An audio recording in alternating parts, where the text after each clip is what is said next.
Hey guys, Winter Wolf here on behalf of King Z. We're coming at you with the topics of the week for Winter's Watch. We're going to do it right now.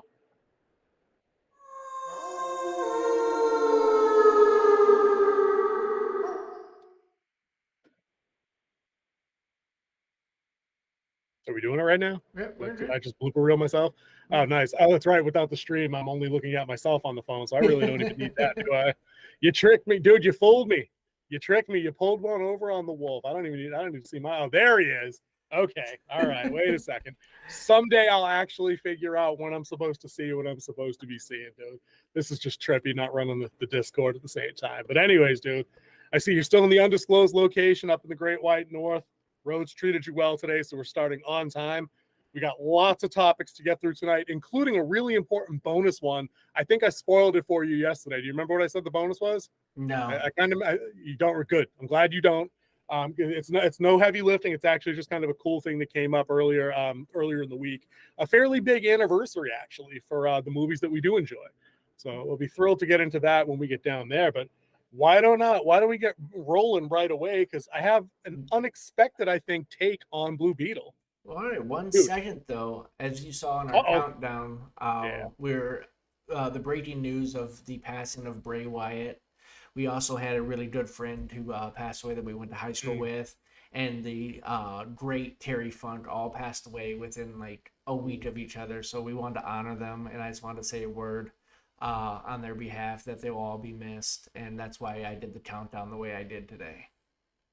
And we appreciate that. Bry Guy, well, you'll be missed, buddy. It's been a little bit since we spoke, but you're a big influence on me growing up, and I appreciate the other good times that we had back in the day. Rest in peace, brother. All right, Blue Beetle. All right, Blue Beetle. All right, now that somber moment's up out of the way. Dude, what have you heard recently about Blue Beetle before I go on my semi-diatribe that's actually not really a diatribe? Well, anything picking up in the news for you? Well, if you check down in the crawl there, you'd see that it was the #1 movie at the box office this weekend. Mm-hmm. I mean, it is going up against a 5-week Barbie and a 5-week Oppenheimer. Right. Like, let's pump the brakes, that are celebrating. But it still outdid them this weekend. Yeah.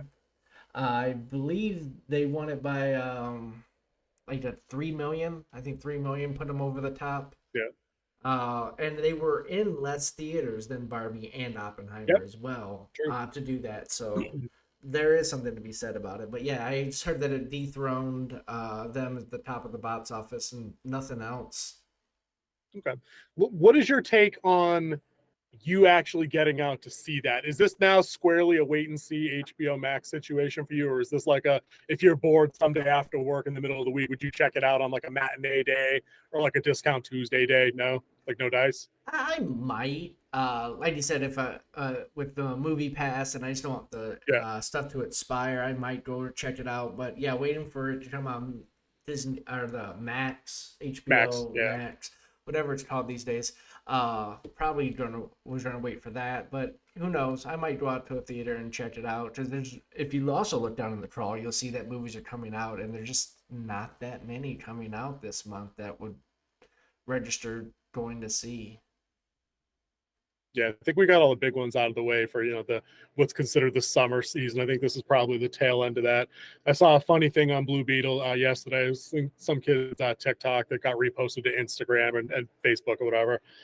He did a side by side of like 3, 4, or 5 scenes from Blue Beetle up against Iron Man 1, and he was like, "I've seen this movie, and now I'm going to prove it." And it was legit like, superhero receives, this kind of suit. He goes through this particular piece of arc. It's got this villain out for world domination. It's got this particular love interest that's close to him. It's got this particular. It was funny. It was hilarious. It was like 30 seconds, but it was like a 1, 2, 3, 4. He just showed him like, dude, I did see that movie, and it was better when it was Iron Man. But anyway, I'm done dumping on Blue Beetle because I'm not going to kick it while it's down, and I'll tell you why. From everything I've read about this online, it's having overwhelmingly positive fan reviews. There's just not enough people going to see it, and the box office take, I think, demonstrates that. It's barely hit, I think, 50 million total, and that includes global. Is that right? You have that number? I don't have the global numbers. Yeah, it was pretty anemic on its open, and I know it had a much lower budget than a lot of these flicks have been having lately. Sources online are talking about about 104, 105 mil, and we know they underreport that. We know we got to throw marketing on top of that, which is and usually then you got equal to to the budget. right, and then we got to throw in that the studio doesn't get all the money that the box office earns.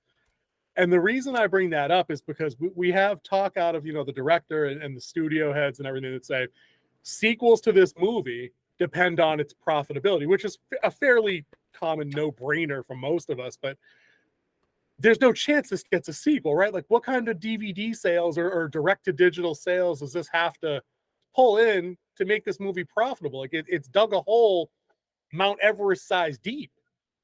Well, when you're Warner Brothers, you can throw, like, they got into the superhero game late. And now that they see Marvel is in a slump, they're trying to capitalize. And the thing they're not taking into account is why Marvel's in a slump. And it has to do with, I believe, heavy is like they're just tired of superhero movies right now. They want something new. You and I disagree on that week to week, where I think people are tired of just lame superhero movies. I say again, if they came out with a decent, and this will be our next topic when we get down there, not to bury the lead, if they came out with a decent Superman movie, it would make $1 billion. I firmly believe that. But I think it's hilarious that the spin machine for this movie, they held it, they sat on it, they released it, it underperformed, and you got them out there making excuses from everything from, like it was the hurricane out there in California that toppled this movie's profitability at the box office. And I'm like, well, that didn't keep major markets in Brazil, Mexico, and Europe from going out to see this movie. So no, it's not that. And then they're not. I haven't seen anybody specifically play the typical racism card that says, the wrong people didn't get out to see this movie, so it's a reflection of people not wanting to see Latino superheroes. I've actually seen the reverse.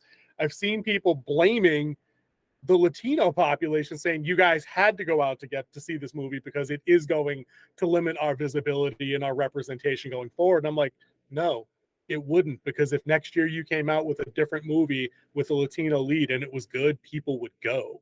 Like, our track record suggests that when movies are good, when they resonate with a base, whether it be Super Mario Brothers, Maverick, or Barbie, people will give you their money. And I just see this movie as being one colossal failure from top to bottom in what their expectations were, on top of what they were going to do marketing wise to get it out in front of us. But I'm going to end the topic, unless you have other thoughts, on a positive theory. Given its positive word of mouth and people not review bombing it, because I think its figures are holding strong for both critic and audience on all our various sites we check, Metacritic, Rotten Tomatoes, and all the other ones. Is there a chance this movie, because of word of mouth, goes all Sound of Freedom, and in weekend 2 coming up and weekend 3, we see a little bit of a rebound? I mean, I don't think that ever really happens with superhero flicks, but Sound of Freedom rode that effing green wave for weeks. It's still riding it. Well, Sound of Freedom had a great pay it forward type campaign going along with it. True. And it was a very emotional type of movie. Once again, resonated. Not in the superhero genre. It was something different, and it also hit on a topic that needed to be expressed. Blue Beetle doesn't hit that. It's a superhero movie. It's a fun, entertaining popcorn movie. But I do see that it could have a better second week. And the reason why I say that is there's not going to be much competition in the box office going forward. There's not another big blockbuster coming out. I think Expendables 4 might be the last big blockbuster of September. It comes out like on the 22nd of September. Yeah. Other than I forgot about that one. Before that, the only thing else that it's going to go up against, other than Gran Turismo this week, and also a movie to all my people back in Augusta, their movie hits theaters, The Hill, nationwide release starting tonight. So that's huge for them, who all my friends who are in the movie industry who got to work on it, getting a movie nationally released. So hats off to them. Sure. But what I was saying is, like, other than Gran Turismo coming out this week, you got The Nun 2, and then you got Expendables 4. That's it from here to the end of September. So it could, like, with nothing coming out, it could get a resurgence, especially of word of mouth. Word of mouth has a huge marketing that people just never can estimate, like, how powerful it can be or how much it could hurt something. Yeah, I think the like the building blocks for a positive experience with this movie were there. I mean, I've talked to some folks, I've read, the comment sections online at various sites that say, Blue Beetle, it's I've seen it, it's fun. It doesn't lie heavily on a whole lot of politics. It leans more into what I guess is some, it's considered a little tropey or a little stereotypy, a representation of a Mexican family, just the multiple generations in a home. There's some unemployment issues in the movie, but I guess there's a strong-ish father-son connection in the movie, which is nice. We hardly ever get that in this genre in particular. So I mean, that combined with the family values stuff and the positive word of mouth, where people are just being like, no, just go check it out. You won't be disappointed. I mean, maybe it might recover a little bit, but no one's beating down the doors at Warner Brothers to throw a sequel out to this. Maybe a team up movie where he's involved with somebody else, and I don't think it'll be Booster Gold, going on the big screen. Maybe a straight to HBO Max thing to keep the cost down, if that's a thing, or animated. But I just don't think this is going to bear as much momentum going into the DCU as James Gunn might have made it sound. Oh, it's our first movie. I don't think it's going down like that. Well, Which is speaking of unfortunate. James Gunn and what should be his first movie, let's go ahead and move on to Superman. Okay. Yeah, I wish we had that theme song, but we don't. But we're not going to. I'm singing it, so no copyright issues. That's right. I think you missed a note, so I think we're in the clear there. The whole vanilla ice treatment. Yep. Ding ding ding ding ding ding ding ding. Yeah, exactly right. Yeah, I wanted to throw this one on the board this week for a couple of different reasons. I came across an article, full credit, boundingunicomics.com supplied most of these this week because I thought they were all interesting talking points for us to break down. But they interviewed, I think it was Chuck Dixon they had over there, who was telling them what he would do in a modern Superman movie to make it something people would want to watch. And he said, it seems simple. You kick it back old school stuff and have Superman fighting giant robots and just doing Superman shit, saving the kid out, from the falling from whatever, getting the cat out of the tree, doing something where he's intervening on, cops pinned down by automatic gunfire from bad guys. You get back to basics was his point. And I thought that was an interesting take on that because I think that's a smart way of looking at it. I think we've all seen enough CGI cities bulldozed to the ground in these movies. And I think that it'd be a really nifty take on Superman to do, the strongest superhero they have, but with the smaller stakes of not leveling the entire city or the planet cracking in half. But I wanted to ask you, if I gave you 200 million, say, and gave you total creative control over cast, writing, whatever you wanted, how do you make Superman doable in 2023? How do you make that a thing people will go see and not be too cynical, too jaded, say it doesn't work? I'm putting you on the spot. So Superman 2023. Yep, it has to be 2023. It can't be flashbacks to 1950 when it came out and nothing super future. Like, it needs to be modern era, we'll call it. So I'll give you 10 years either way, 2013 to 2033, if that makes any kind of difference. Well, that's a tough one. Yeah, well, you could definitely play, since he is an alien, we could definitely play into the new race into space, and they find a piece of Krypton on Mars. Okay. Or not Mars, but the moon. Like wherever. To the recent moon landing. Yep. And then they bring it back, and they find a way to infuse it into a human to make their own type of Superman, like a way to kind of reverse engineer it into the human genome, and then try to take power, you could say. And then it has to be Superman, like out in the desert, Superman versus reverse Superman in a fight. So that's your villain. You're going reverse Superman. Cool. Yeah, I think that would work. Okay. That or solid take. I mean, if you want to use some classic, like you don't want to use any of the big guys. Like you don't want to use Darkseid. You don't want to use Brainiac. Like you want to save those for Justice League type events. Mm-hmm. If you're even if you ever go back to that, as we notice that DC does not do team ups well unless it's animated. Yeah. it's hard because he's so overpowered. It's hard to come up with a solo movie for Superman. Like they did it in the with Lex Luthor, but Lex Luthor was working out of the shadows in the first one, and then the Mhm. second one he brought in General Three Kryptonians, Zod, right? Yeah, and and there were then three of them. yeah. Hmm. True. So you would have to And the do less we say something like about 3 and that. 4, the better. We don't talk about Atomic Man or whatever his dumbass name was in part 4. We just don't do that Yeah, here. the search for peace. Good God.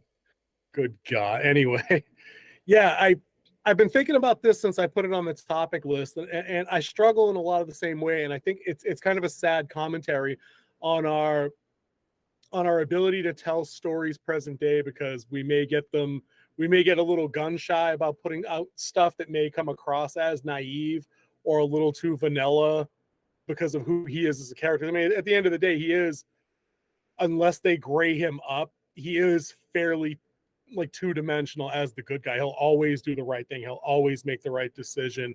And I think that until we can get rid of some of the cynicism that kind of is pervasive into movies now, it would be a tough thing to throw together, because I don't want to see Superman have to break the other guy's neck to resolve the conflict. Like, why aren't we in a place where Superman saves the day by doing something intelligent and just being better than everybody else? You know what I mean? Because he's fucking Superman. That should be how that works. Well, I mean, if you want to get super cynical, since it is 2023, you Injustice. yep, you could do the whole injustice storyline. Yeah. Now, see, I'd be okay with that in a world where everything else wasn't basically injustice by default. You know what I Mm. mean? Like that I'd be okay with that, but I don't need that now. That later, I could do that later. But another interesting note on the Superman topic, I was seeing some things out of the usual corners of the internet that said James Gunn walking back the talk of, oh no, I'm definitely not making a young Superman movie. I never said that. And I'm thinking to myself, well, okay, because now I have to ask, if that's not the movie you're making, then why'd you fire the king? Well, why didn't you bring him back? You know what I'm saying? Why is Cavill not part of this if that's the point? If you were just making a regular Superman movie, Cavill's still built like a brick shit house, like we all know. He's got the chops, he's got the look, he's got the fan backing. He doesn't need any gray at the temples or gray in the beard or anything. Like, this isn't Kingdom Come Superman. This could still be Superman in his prime. This reeks of missed opportunity to me. Reeks of Well, missed opportunity. like we've had this discussion. I told you it's the new GM coming in who wants to bring in his Yeah. guys. He's trying to erase the Snyderverse, and when you see Henry Cavill as Superman, you're gonna think Snyderverse. He wants his DCU now to be his, so he wants his guys. He doesn't Mm-hmm. need the heroes of ages past. So Let me run a counterpoint to your sports analogy then. How many times does a new GM come in and trade LeBron or trade Kobe Bryant or trade Kevin Durant instantly? Like, they get rid of garbage, they get rid of problem players, that's problem staff. that's not But true. is there That's not true. really? I mean, Look what look was, at what was the look last at big athlete that got booted first year? look at a I team mean, that's going into a rebuild. okay. We'll take my team. We'll take Detroit Tigers. Going into a rebuild, new GM. First thing they do, trade away Justin Verlander for assets of younger. Then they trade away Mark Yeah, I mean, Scherzer for assets of longer. Then they trade away I guess three of that's their other true. pitchers for assets for younger. Now, his trades were garbage because out of all But the the people he idea, got though, for them, but the idea was right? they were going into a rebuild. He's going into a rebuild, and you gotta dump your high priced talent to bring in your own people, and you I get start that to a, over. I get that to a point, right? I get the rebuild analogy, the scenario, but I wonder if that needed to be as strictly applied to something like movies, where I get trading for younger talent because the idea is you're trying to build your franchise for like the next decade. Yeah, Cavill in 10 years could still be Superman and finally be Kingdom Come era Superman. I mean, we're only talking about a movie every other or every third year anyway. It just seems, I just think that there's a part of me that'll never be over the old regime having him back at the end of Black Adam, the reassurance of fans that I'm back, and then somebody just looking at that and then going with the scenario as you put it. like with the sports analogy of just cutting loose and keeping very specific other things that we're just going to build over, not really with. There's no way they're framing any of this around Blue Beetle. Like oh no, we're just keeping that because maybe it's a hit, maybe it's not. And if it is, great. If it's not, we'll just never mention it. It'll get memory hold. We'll never mention it again. And then we go from there. I think that's the fate of Blue Beetle as it pertains to the DCU going forward. But yeah, I don't know about. I mean, James Gunn is going to do James Gunn stuff. Yep. I'm not sure if I want to see a superhero movie like that. I think that's, and I'll do the segue this week unless you got something else for Superman. Yeah, go ahead. All right, let me try this out. Let me see what I got here. So I think that James Gunn doing a Superman movie runs the risk of Taika Waititi doing a Thor movie. The reason I mention that is King Z drops us down into the Thor 5 topic. There's another article from boundingintocomics.com, full credit. Chatter around from Taika Waititi himself that there's a planned Thor 5, that's the working title, of course, in development around MCU, and he was kind of open to feedback and talking about some of the things he would do and this and that. And I didn't read the whole thing because I had already thrown up in my mouth twice just reading that he might be involved, right?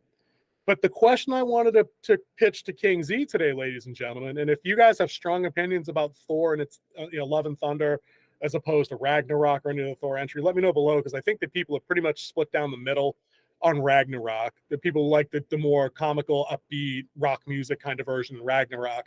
But Love and Thunder, hands down, was garbage and maybe the actual low point, more so than the Eternals for me, of the MCU through its later phases. King Z, do you want Taika Waititi back for a Thor 5? Or do we just need to keep this guy as far away from the studio as possible? Well, what do you think? He is one of the characters. He's the rock guy. I could shoot him and not care. We could fire him into the sun, and in the first scene. It depends on the level that he has. Yes, Love and Thunder was horrendous. I don't think I've ever watched it myself. I just wasn't interested in it. Oh, dude. You didn't miss anything, guy. You didn't miss anything. Trust me. I did like Ragnarok a lot because I thought it had fun, but it also had some very serious moments that was done quite well. I liked the bad guy. Power up. Yeah. And I liked the villain, and it was real well. And then they didn't technically win at the end. Right. It wasn't a victory because they lost their home. So it was. Yeah, they got to claim moral victory. Asgard's a people thing, that whole bit, which was nice. It was poignant and solemn, like you said. It was serious. But there was a lot of fun parts. Jeff Goldblum in there. The whole fighting. Was it Thor? Hulk and Thor fighting. Yep. There's some good comedy built in. I know that guy. Yeah. And he gets the shit slapped out of him real quick, but it was all in good fun in that scene because he comes out on top. He's victorious because he is the hero.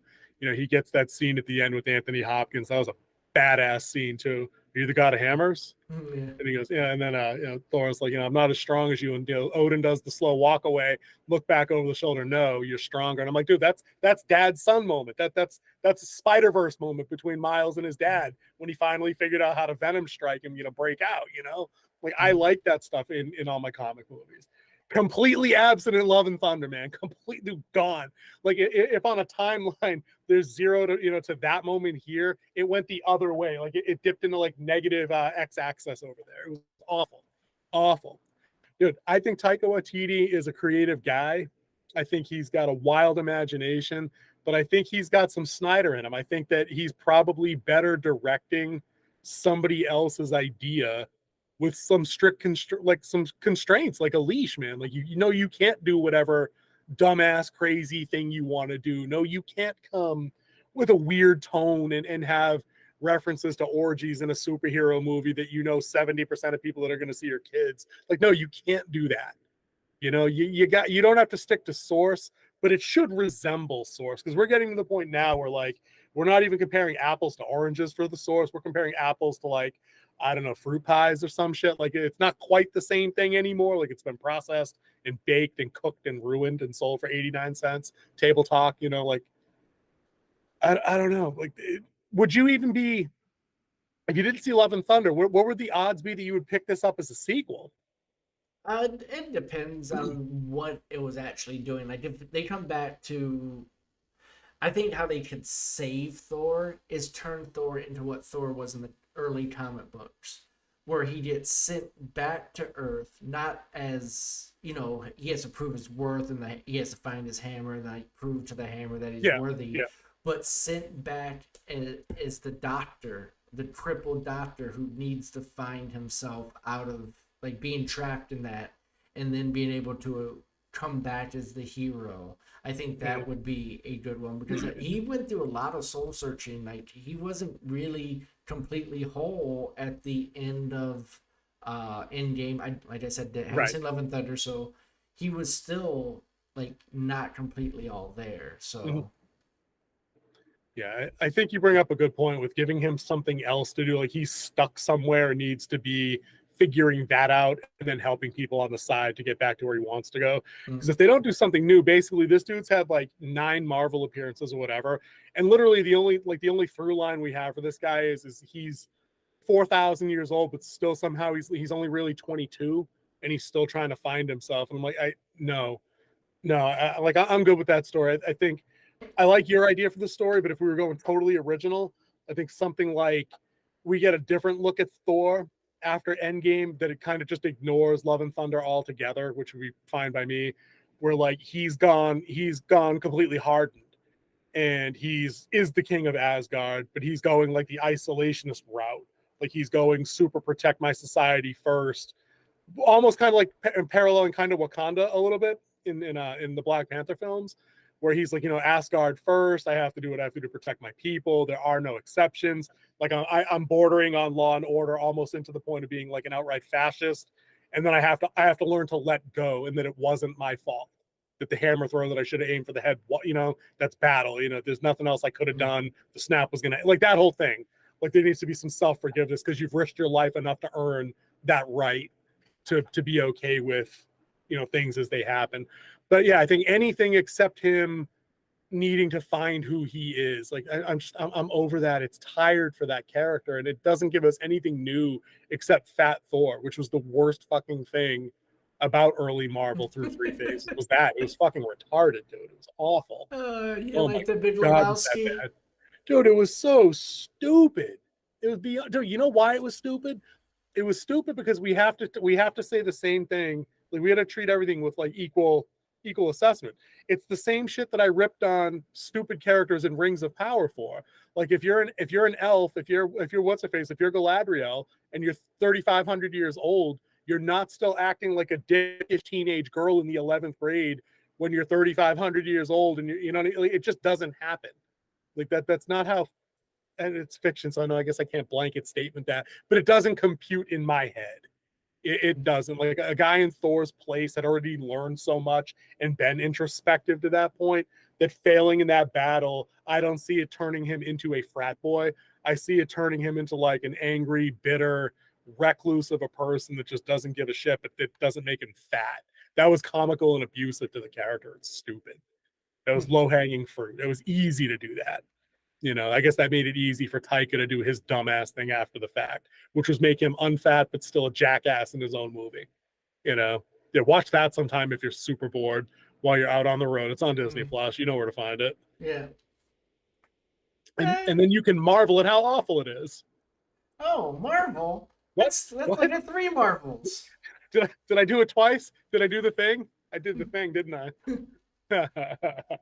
So, the Marvels. Okay. Let's get this out of the way right up front. This is going to bomb atomically, as I'm fond of saying on this show, right? I mean, like a 60, 70 kiloton bomb, something like that. Like you'd only need to drop one to send the message kind of thing. I don't know. Maybe. I don't know. It's going to be awful. It's been pushed back like 6 times. It's had 2 or 3 reshoots. Brie Larson, whatever your feelings are on her as an actress, as a human, whatever. I don't know the woman's name. I think it's Lashana Lynch, who was in the James Bond movie. Most recently is playing the photon version of Ms. Marvel. And then, of course, we have Iman Vellani as Ms. Marvel. That's your lineup. The only thing likable that I just said in all them words is Iman Vellani. I like her. I like the series. I've said it before. Not ashamed. It was okay. She's cute. She was funny. She was charming. It worked. The relationship with her mom worked in the movie. This movie is gonna suck hard enough to wake the dead. I guarantee it.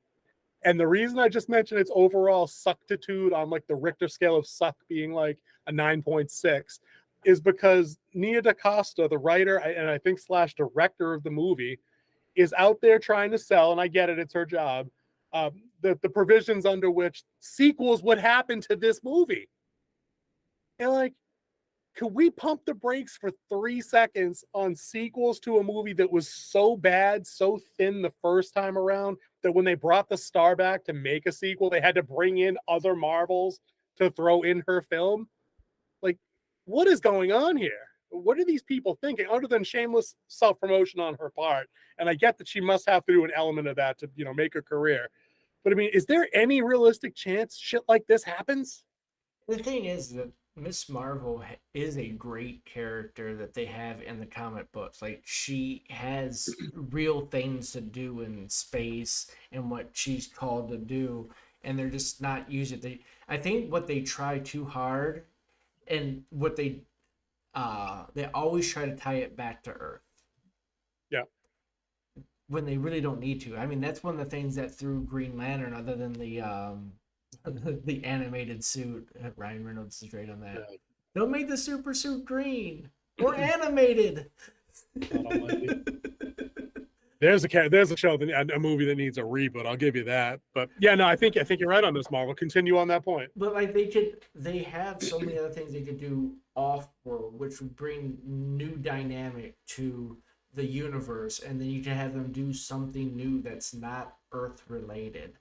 I think the Earth itself is limiting. One, you know who all the heroes are. You need something new to spice this up, and like, you could have her do a crossover with one of the biggest fan favorites of all the Marvel universe, the Silver Surfer. Ooh. who has comic. Yes.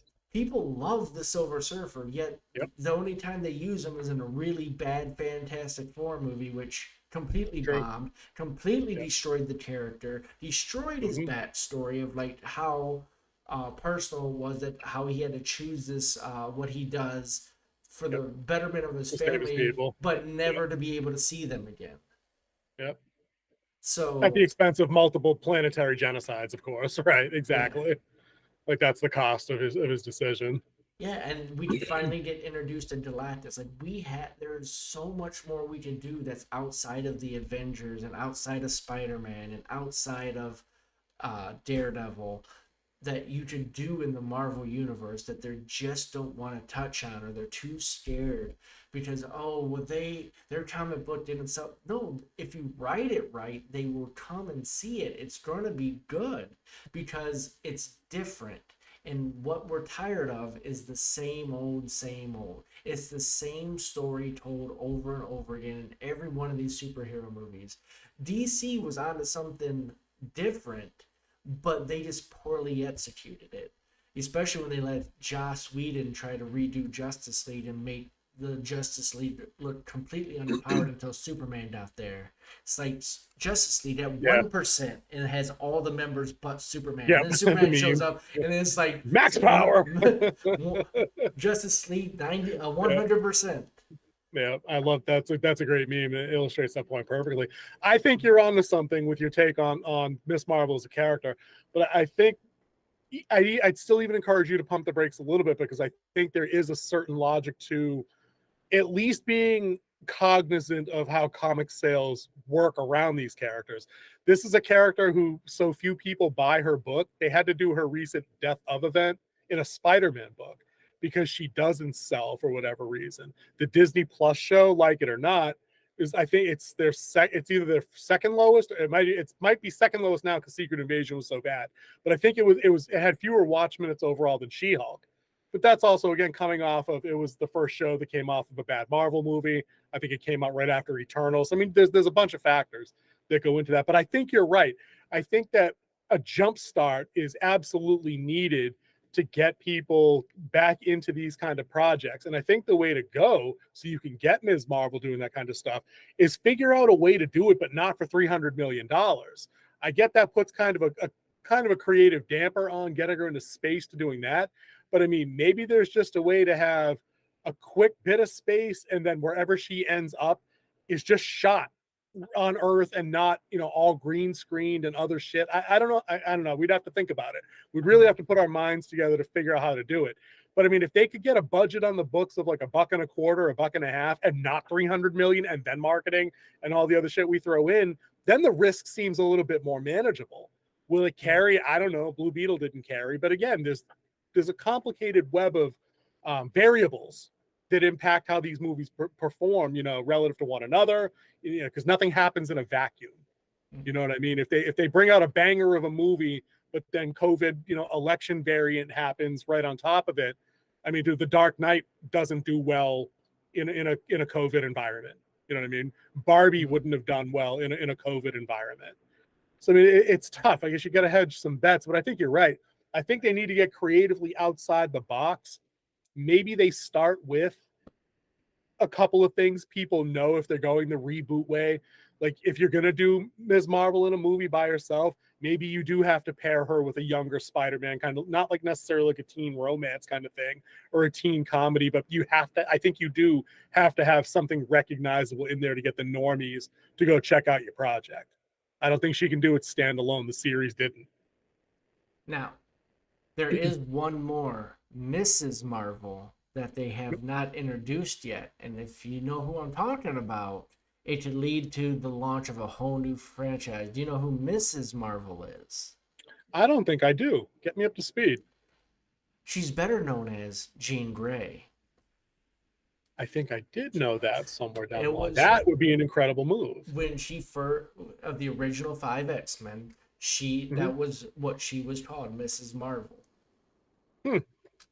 Did not know. And then she dropped it for just her name, and then and then she went into the whole Dark Phoenix saga. Mm-hmm. But yeah, it was because there was a comic book I was reading back in the day when it was the Return of the Dark Phoenix, and she was being held on trial, and they had to fight against all these the X-Men had to go up against all these alien type versions of Professor X's girlfriend's faction.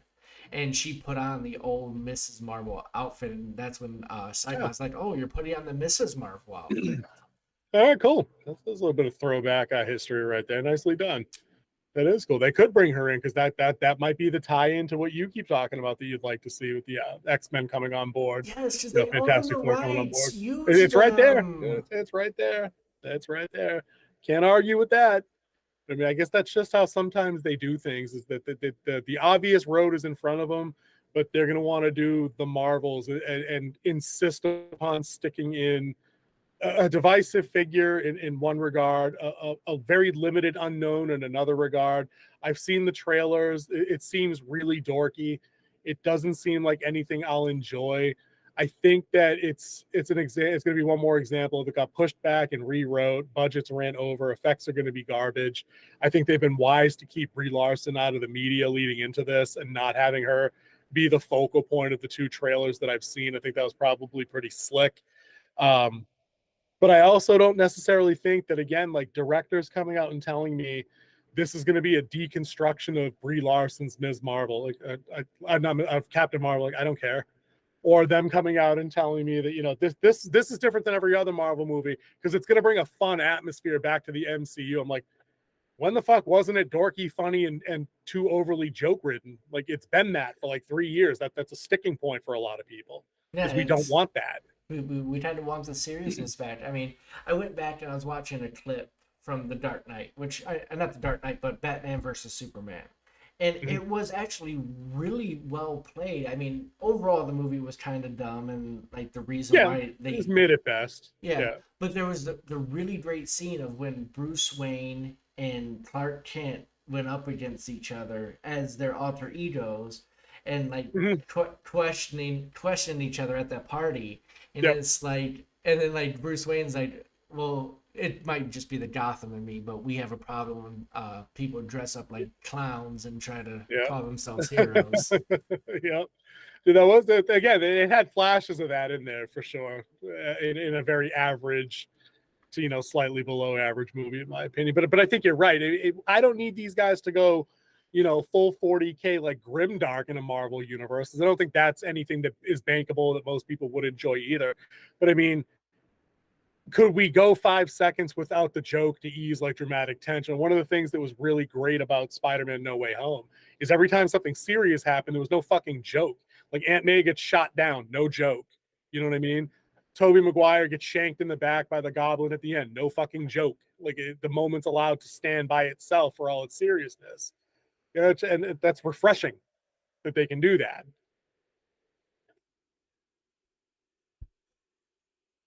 You good? I just read in the comment. It's hilarious. I'm jammed on the it says retry for chat. I can't see chat. If I said something funny or if I spit on myself, something let me know. Thank you, Gabby, for no. We obviously want hilarious screaming goats. No. We actually don't want screaming goats for 47 straight uninterrupted minutes. We actually don't want that. We actually don't want 8 appearances of these effing goats as they're every time they're on screen. It's funny once if you're 3. It's not funny 10 times when you're in your 40s. It's just not. And I'm not trying to throw a chronological starter endpoint on Mrs. King Z. Not doing that. Anyway. Yeah, Marvels. I think the Marvels. No, it's going to bomb. Is it going all-time low bomb? I don't know. I think we're seeing the death of the MCU slowly but surely. And you know what else is deadly? Black Widows. Black Widows are really deadly. They're super deadly. You know what else is really deadly about Black Widows? They lie. Actually, I don't know if those spiders lie or not. I don't really know. But you know who does lie? Pretty much everybody involved in the production of an MCU movie on the backside of the camera. So I was coming across an article.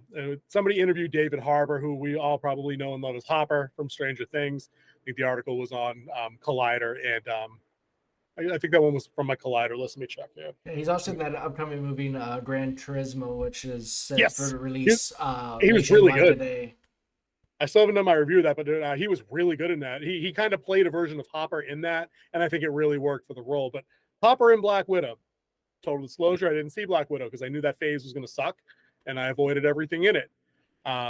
He played one of the Russian guys that she had grown up with that trained her, some shit. I don't even remember his name. Giant he was supposed to be the Russian version of Captain America. Captain America, right. Instead, we got another fat, out of shape, jackass of a male character. But anyway, he says in the interview that we were basically writing and shooting Act 3 of the movie concurrently. Meaning, for those of you that don't have the vocab that Winter Wolf might have, at the same time. You get that? They were shooting it at the same time they were writing, not rewriting it, not cut, and King Z comes out with a little iPad and fixes a word and they go back in for another. No. They had no story. The whole thing was being worked up in real time as they were shooting it. And I'm sitting back and I'm like, people have been saying this for like 4 years.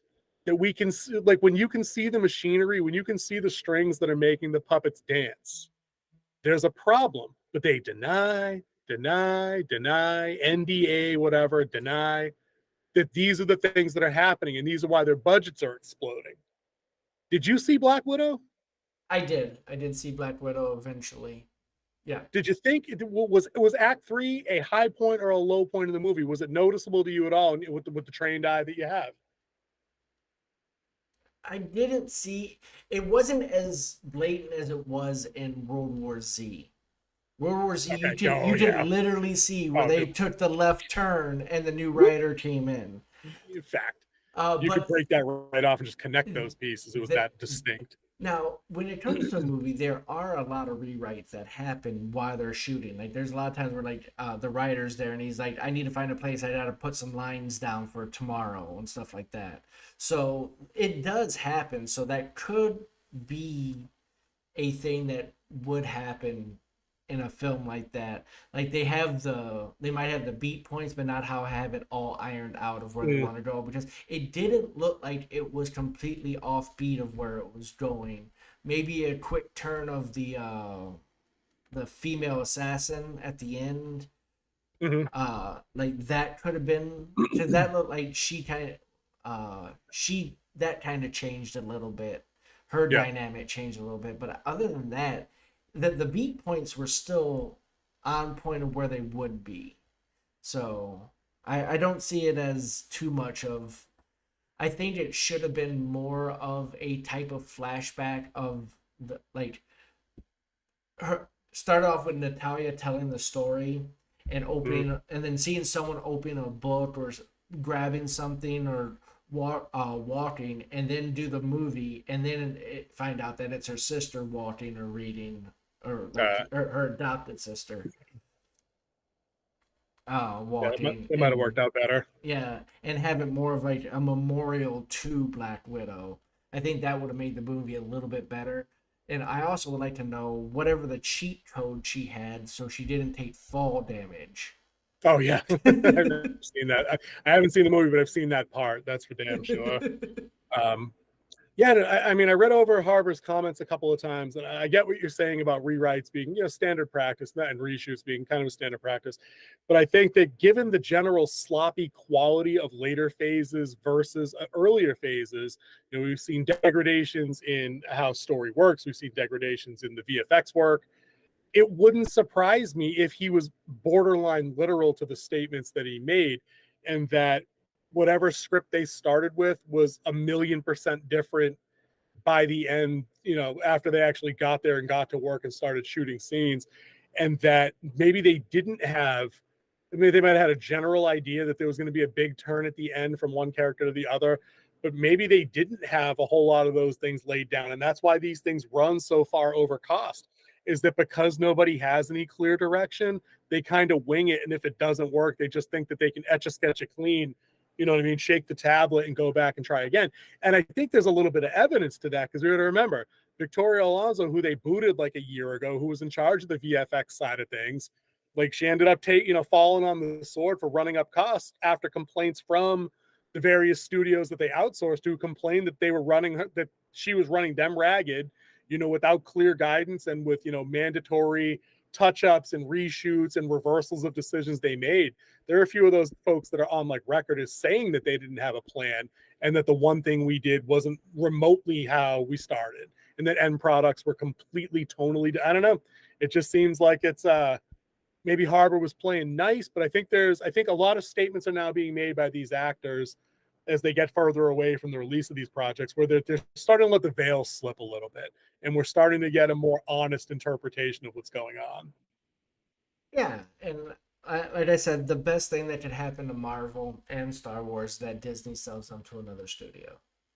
It could be Yeah, the definitely been better. hands down best thing that could ever happen to them, because you're was it Kathleen Kennedy said that she's not leaving Star Wars because no one else wants the job, or Lucasfilms, just no one else wants That the might be job. true, but that might be true when you think about it, right? Like they're so far down the rabbit hole of suck.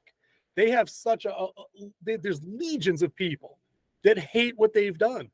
Like imagine being the guy to take that job.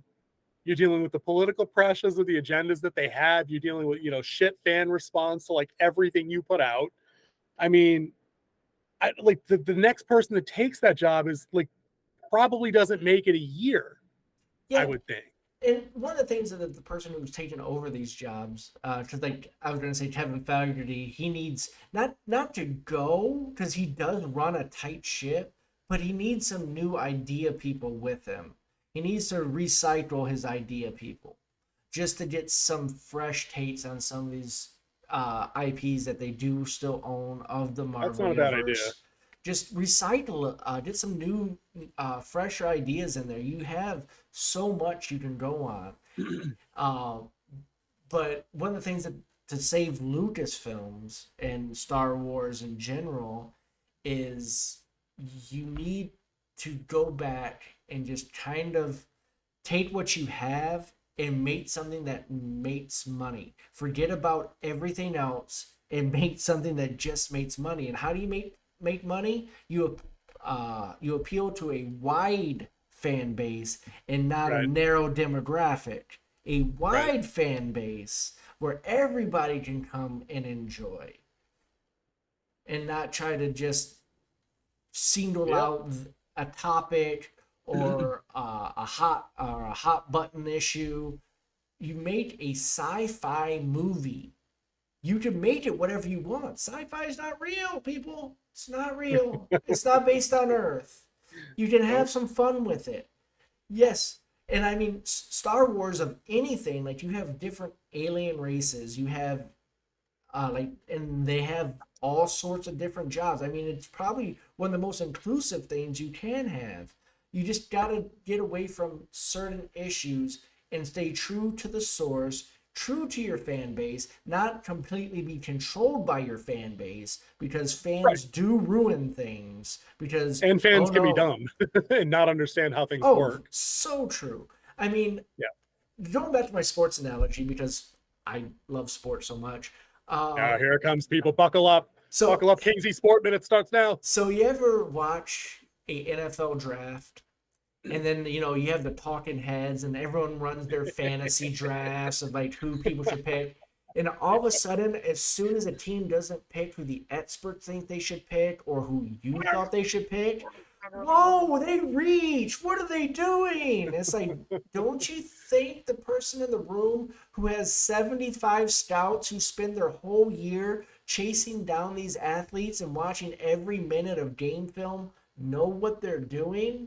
Just because it wasn't the guy on your sheet doesn't mean that they made a bad idea.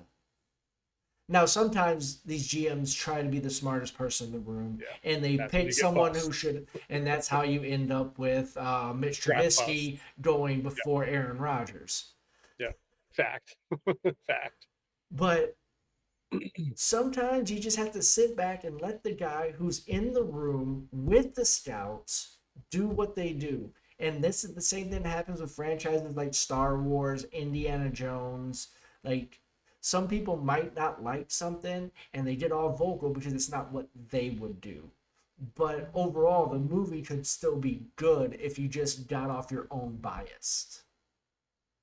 I think you're 100% accurate on that. And just kind of to wrap your point up on that subject, I think it's a necessary, it's borderline imperative at this point now for these guys to recycle out all of their story groups, their writers' rooms, their creative directors, bring in new people that have those new ideas. But I think you missed one part. You kind of hinted towards it at the end a little bit. You need to have people on, if you want profitability, you need to have people on board that enjoy the source material, that respect the creative visions of the originators, and that want to expand upon that lore. Now, if you're not interested in profitability, fine. You bring in your agenda-ridden activists that you have had for the last 5 to 10 years, and this is what you get. You get shows nobody watches, movies nobody goes to, merchandise nobody buys. The proof is absolutely in the pudding. It's undeniable at this point now that they've taken a bath across the board, with very few exceptions. So I think you're 100% right. That's the path back to profitability. It's new creative vision, respect for source, allow everybody to the barbecue. There's always something. A good barbecue has something for everybody. You know what I'm saying? I'll bring a salad for you vegetarian folk out there. You know what I mean? But we're gonna have all different kinds of stuff here for everybody. We can have our alcohol options, our non-alcohol options. We can have kid-friendly stuff and activities. That sounds like a promo for an event we're holding now. I gotta be careful with this. It's the Winterwood Barbecue Beach Party. It was 70 today. I guess that was warm enough. Yeah, I think that's how they do it. But I'm not sure we're there yet. I think, like you said, it's a death knell for certain studios and certain attempts and things that they've done. But I don't think they're out of the woods yet, because I think there's still a lot of financial motivation to keep holding the line for the message TM, as other larger channels put it. But yeah, dude. All right, so that was Black Widow. Perfect. Bonus. It's the bonus time. It's the bonus. There was a pretty big anniversary earlier this week. You don't remember what it was, and that's okay. It's typical. Guys never remember the anniversary. It was a big 2-5. 20th anniversary of the release of Blade.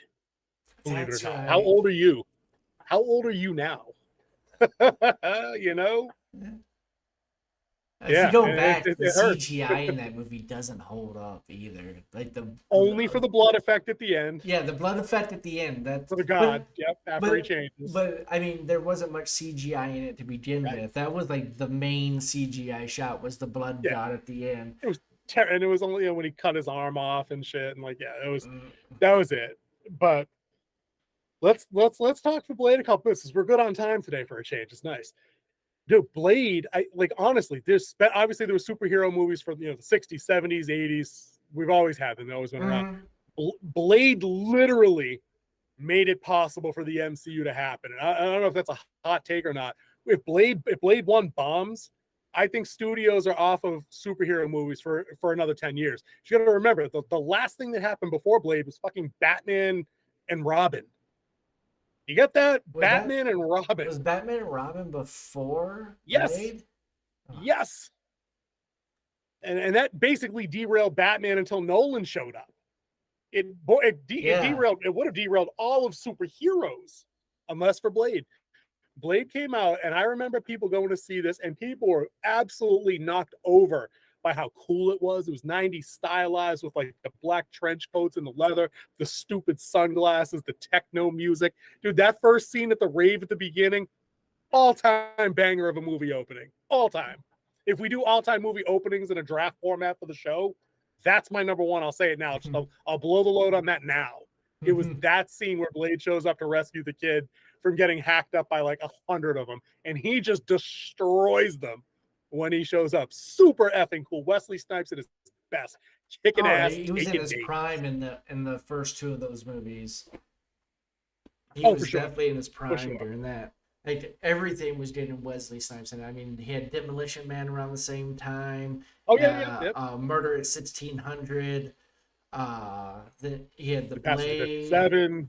Yep. Yeah, Passenger 57. Rising Sun.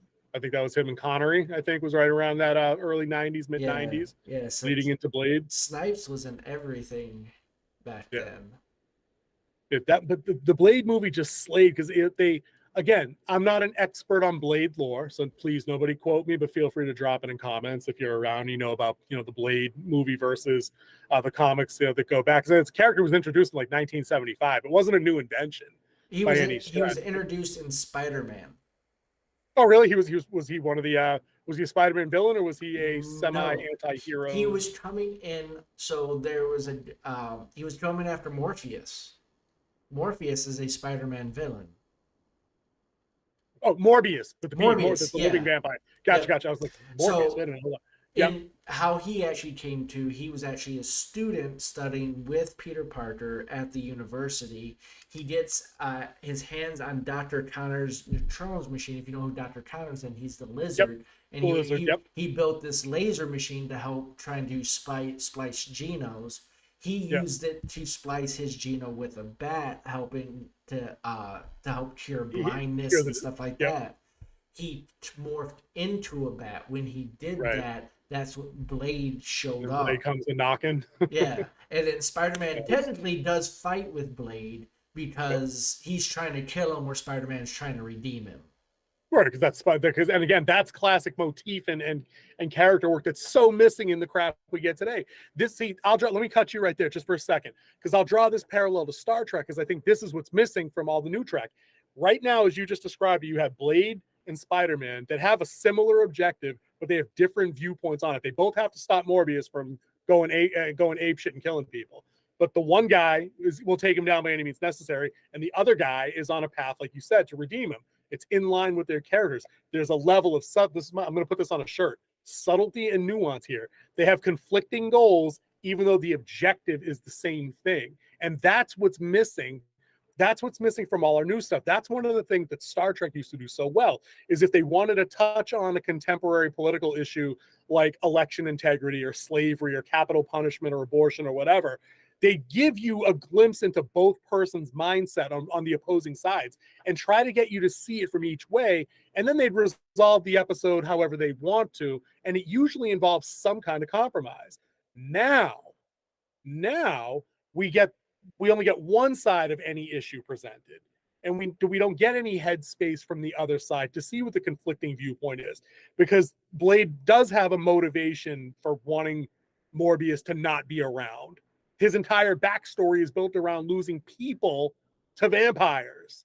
You know what I mean? So why should he accept Morbius as any different, you know? Yeah, because Blade's backstory was he was in his It mother is when technically a she. black story. Oh, yeah, but he was in his mother's womb when she was Right. attacked by a vampire. She died and he was born, and he got the both genes in him. He was a hybrid. That's why he's a daywalker. Dude, exactly right. Exactly right. But in terms of the Blade movies, just holding that unique space in a pre MCU world, I don't know. Maybe it was a lightning in a bottle situation in a similar way that Iron Man was a lightning in the bottle situation, that the world was just ready for a serious take on an action movie, for as over the top and fantastical as it is, with, half human, half vampire, vampire slayers, blood gods. Stephen Dorff as Deacon Frost is one of my favorites. Oh, Talking him about a like great cool bad guy. Deacon Frost was awesome, dude. He literally defanged and then murdered the entire High Vampire Council bit. Like, that was a bad dude. You know what I mean? Like, where's that guy? And every time we get hints of these villains now, we get a sympathetic backstory, and his mom was mean, or the police were mean, or the girl didn't like him. Dude, Deacon Frost was just a bad man. That was it. He was like, dude, fuck these old timers with their old ass, dumbass rules. No. We're doing shit different now. Like, we're not asking permission. We're taking over. You know what I mean? Like, that was cool. And like, it made for a good villain. It made him getting his ass beat at the end cool. You were like, oh yeah, Blade got him, did his thing, dude, kicked that needle right into his forehead. You know what I mean? Like, that was pretty cool. And if you really Like, look at it, Blade was the first anti-hero. I mean, yeah, if you're dipping all the way back to like the mid 70s, sure. I mean, that predates Punisher, that predates anything from Image, which is when I think they really exploded into kind of like the common zeitgeist, Spawn, Shadowhawk, and some of them guys. And then, of course, Marvel's golden boy, Deadpool. Oh, right. That's it again. That's Deadpool came. When did was that Liefeld? Is that who did Deadpool? I think. I don't know who I'm created a little him. hazy on that. Yeah, but I think he's an early '90s thing too. Like, right around that same time, McFarlane split from Marvel and did Image. Yeah. I think was when Deadpool had the origin. So you're right. I mean, that's Blade being an anti-hero and playing outside the law to get shit done predates that all by decades. Yeah. Which makes for an interesting character tape. But yeah, I just wanted to give that special shout out to Blade. I mean, I think it's out there everywhere. People know Wesley Snipes as Blade. I wanted him to come back for the series, but they think he's too old. But Mahershala Ali is only like 3 years younger than he is. I don't think that show's getting made anyway, but we'll see what happens. Like I said, the people down at Marvel Studios need to recycle thinkers, recycle creators, and then come back with some new stuff, something that's different than what we've seen over the whole Infinity Saga. Yeah, I think you're 100% right on that, and we'll wrap up real soon. I just wanted to add just a final thought on that. I think they need to realize how long Source has been out there, and maybe make good on adapting some of the stuff that came before 2010, outside of just the actual character's existence. You know what I mean? Kick it back to like the 60s and 70s and take those storylines and adapt those. Because what I don't want to see is more of what we have. I don't want to see X-23 being Wolverine. I don't want to see Ironheart. I don't want to see Shuri as Black Panther. I want the OG characters doing other OG character stuff. Like, you don't have to redo the Infinity Gauntlet. That's not the only event they've ever had. That's not the only like long acting arc they've ever done. There's other material to mine from. Like you said, even if it's not an event, they could make the event. Galactus showing up as an event. You can absolutely build to that event. Like that's not something that's out of the realm of possibility. They could do stuff with Mephisto. It kind of not really a powerhouse in the books, but I mean, at least he gives us something new. They could build from the supernatural right up front by leaning on characters like Ghost Rider interacting with Blackheart and with Mephisto. There's other stuff out there that isn't, like you said, Wolverine as we know him, as Hugh Jackman, or as Steve Rogers as Captain America. Just do other stuff that those guys did in other places from those earlier eras. And I think that's good stuff. You just have to write the good story based on what people already like. Yep. It should be a no-brainer. It's why Ahsoka will work. Mark my words, Ahsoka will work as a series because it's based on something that people almost unilaterally liked in Rebels. Yep. You know? I think that's what they need to get into. Like you said about the creative recycling, I think you're dead on balls accurate with that. And if you do wonder what we're thinking about Ahsoka, tune in on Wednesday nights at 9:30 on the channel as we break down every episode right after it airs. That's right. We come in, we go live, and we give you our honest thoughts as we recap and review each episode. That's 9:30 Eastern on the Winter's Wolf Den. Yeah, definitely looking forward to that, dude. We had a blast doing that last night, dude. The double feature was great. But yeah, guys, go check out that video because we went long on that one, but I think it was overwhelmingly like a good time talking about something with like a positive bend for a change. You know, it was pretty solid. And we did have some technical difficulties. There is an updated version as a regular video that's uploaded as well that does not have these technical difficulties in it. So go ahead and give them both a check and let us know what you think. Leave a comment. Tell us how we could do better. Tell us how we could improve. We're always looking for that. Or just join in the discussion. Tell us what you think, and we'll gladly jump in the chat. And 100%. 100%, dude. Any comments that show up in the chat, we're definitely addressing in real time as best we can on the topics that we have at hand. Or if you want to pop a topic in the bonus section at the end, if we're a little light one week, that's always cool too. We're up for anything, guys. We're here to chat. We're here to have a good time. You're here to entertain viewpoints from all sides, just keeping it respectful, and that's it. It's pretty much the only rule we got. But dude, like I was saying, I think we're good on time, dude. Like I think let's keep it neat and clean. We keep it tight and get the F out of here so everybody can eat and get to bed at a reasonable hour for a change. King Z, you want to say goodbye and then press the escape button? All right. Well, we'll see you guys next week. Ejection hammer.